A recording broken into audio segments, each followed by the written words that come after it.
Hi, all. Welcome to episode 6 of the Stay at Home Son podcast. And today we have a very special episode. Today we're going to be reviewing the feature film Bullets, Blades, and Blood. So, Thomas, you want to give us a little rundown of what this film was about and what you thought, first initial thoughts? I guess, it was kind of hard for me to follow, which we'll get through in a minute, but what I kind of got from it was there's a singer that a lot of hitmen are after for some reason. I guess her talent or money or something. I guess there are themes of greed in this movie too. And I mean, that's basically the gist of what I got out of it. Because like when I was like watching the movie, like there was like a lot of action and stuff, but I feel like it was hard for just me to follow, just because like every other scene, like some like one of the hitmen, like as soon as they were introduced, like they were either being shot or they were getting into a fist fight, and it's like, they were like in for like 5 minutes, and then they were like right out the door. Yeah, and while I can appreciate like the violence and like the cinematography that went along with filming all of those scenes, because they were very well done, like the fight scenes, and it felt very real and felt very believable and realistically done. So great job on the editors and like the cinematography of like making those scenes work and like interacting with those scenes. But I just wish they had a little more feel to them about not just violence for violence, but it really felt like these characters are violent for a reason.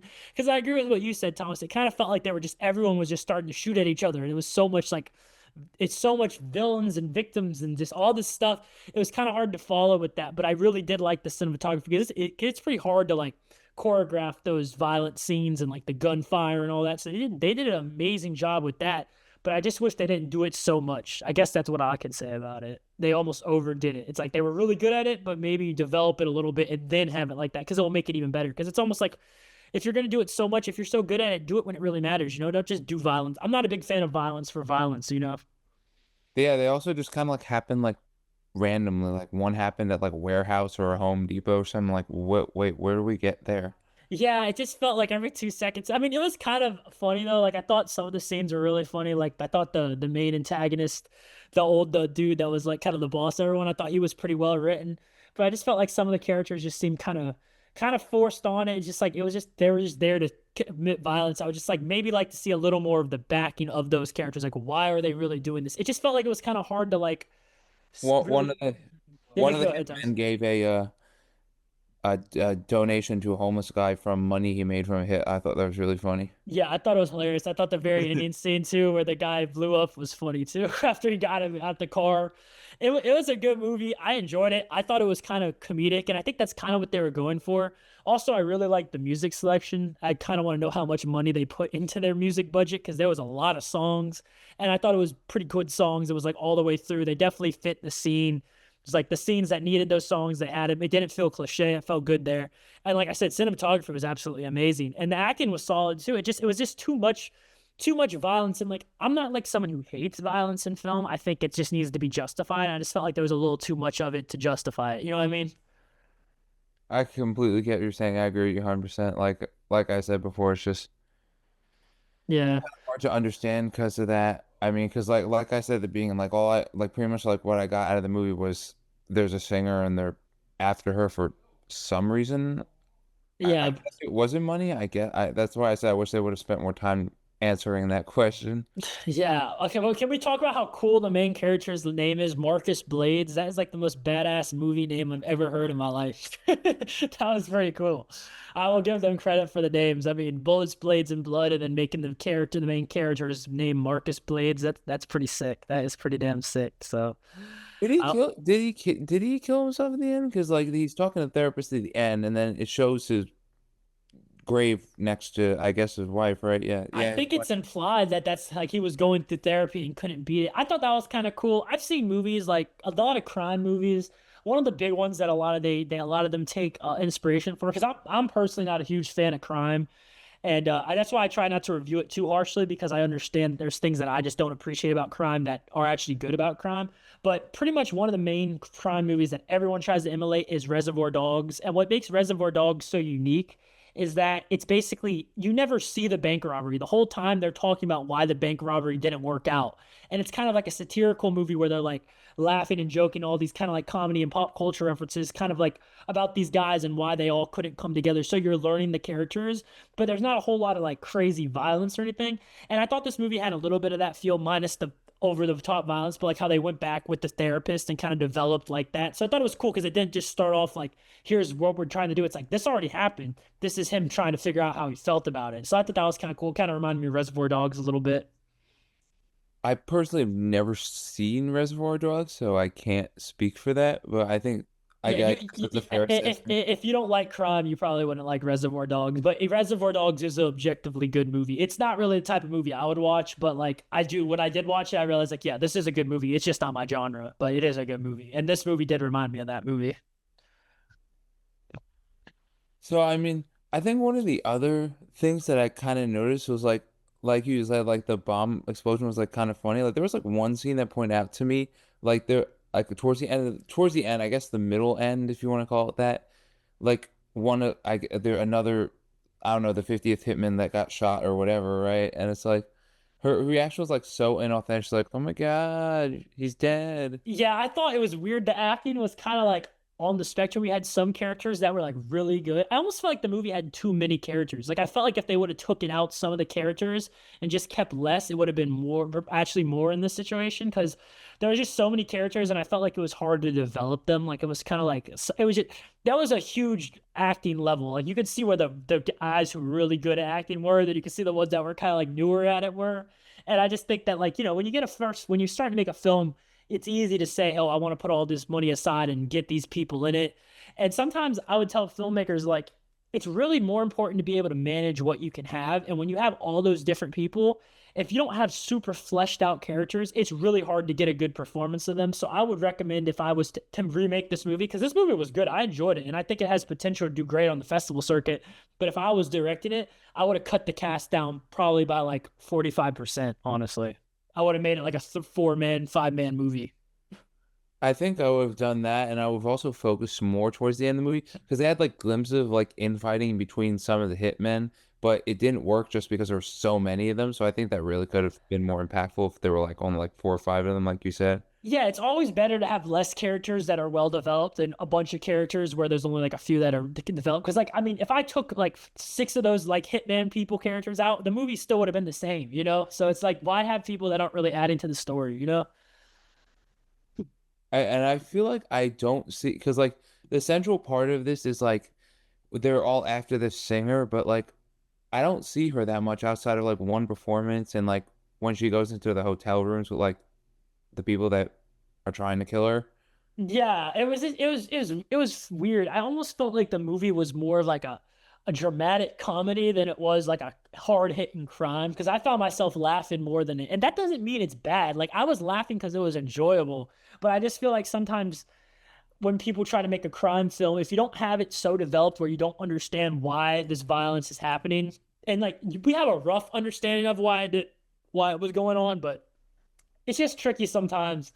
But I thought it was more of a dramatic comedy than like a full-fledged crime movie. And that doesn't mean it's bad. That just means I feel like the genre is a little different than what they were. It's not what they were going for, I don't think. But it's Yeah, no, still it's like almost like our movie when they called it like horror-ish, whatever. That doesn't mean it's bad. There's just a little bit of humor. yeah, well, that's what I would tell directors too, especially when you're new. Like our first movie, I mean, we can take it too. I mean, I know we might be criticizing this film a lot, and I like this film. So when I criticize it, just me just saying what I wish I would have saw different, but not saying it's a bad film. I would watch it again. But what I'm saying is, for any directors that are watching this, young directors, the audience will let you know what your style is. You go in thinking you're one thing, and then you find out you're more another thing, and it's up to you as a director to learn from the critics. And like I learned on my first movie, I tried to make a found footage horror movie, and it wasn't very scary. It had scary moments, but what really was good about it was kind of funny and it was kind of relatable. So I realized that maybe that's more my style than scares, but that's still something you can build off of. So I would tell directors to go in thinking what they want about their film and what they think that their talents are, but listen to people about what you're really good at and then try to integrate that a little bit more because the public will let you know what you're good at, and everyone has something to offer. If you're picking up a camera, I think you have something to offer. It's just sometimes it's not going to be exactly what you think. So hard hitting crime might be for one person, and that might be what you like, but you might be more about freaking romantic comedy or dramedy for all you know. But you know what? You won't know that until the public lets you know. So I would really tell filmmakers to listen to their critic reviews and write them down, and don't take it personally because these people want to see you succeed. They want to see what's best for you. Like when I'm saying all this about this film, it's because I really respect the director and I think he did a damn good job. But I was like, if he keeps growing, I would like to see him do this because I think this is more what's suited for his talents. You know what I mean? So it's not really criticism as much as it is encouragement. Yeah, and I think there are two more things that I would have changed if I was directing it. The first thing would be a minor adjustment when you see that establishing shot of like him with the therapist.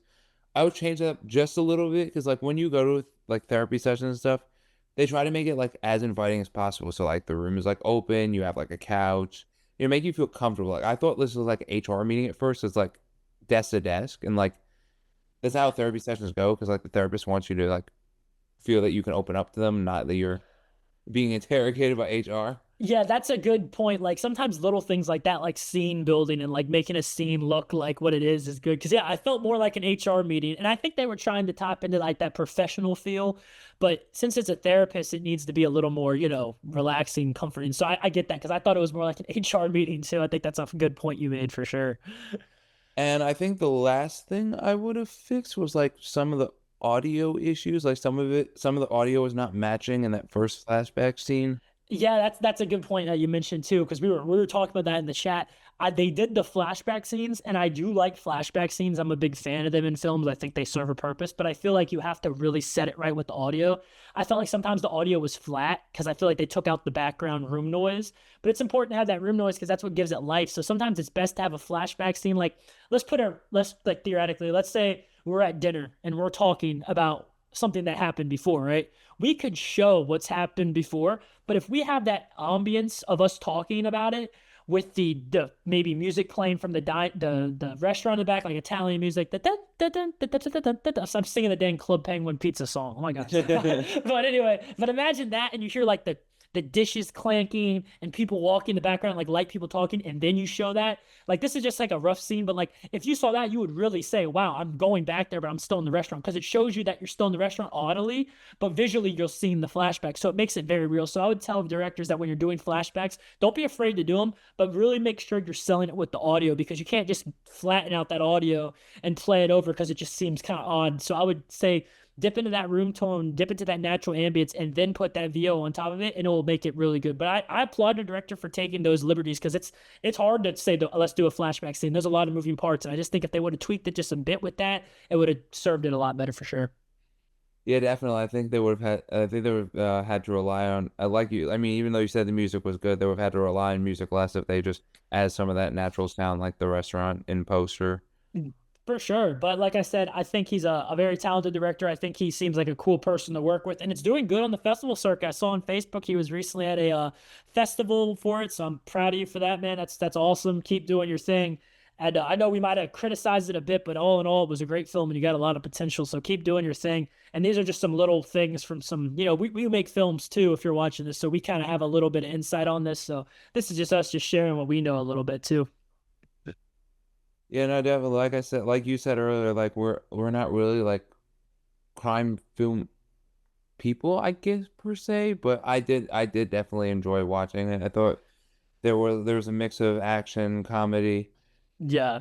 It was hard. It's hard to me. It's kind of hard to mix comedy with violence and sometimes, and I think they actually did a good job because it wasn't like the violent scenes weren't funny. Like the violent scenes felt like thrilling and like glued to the table. It was kind of like the build-up scenes to that was kind of funny. So I thought that was kind of interesting because I've seen some films where you're laughing because the gun effect looks so fake, or like it looks so bad. But no, the violent scenes in this film were very well done. It was just the build up to it was a little more comedic than I think they were going for. I don't think that was intentional, but I would say they have a talent when it comes to doing that. So on the next film, maybe dip into that put the violence aside a little bit, and maybe dip into that comedy voice a little bit because you definitely have something there. Because I thought some of the character interactions were very funny. Yeah, now now that you think about it, that you mentioned, I think it's very hard to do like action comedy in like a more like realistic like crime kind of setting like this. Because think about it, like the action comedies that I can think of are like maybe like I don't know like Shrek or like things like that, and they're all like animated.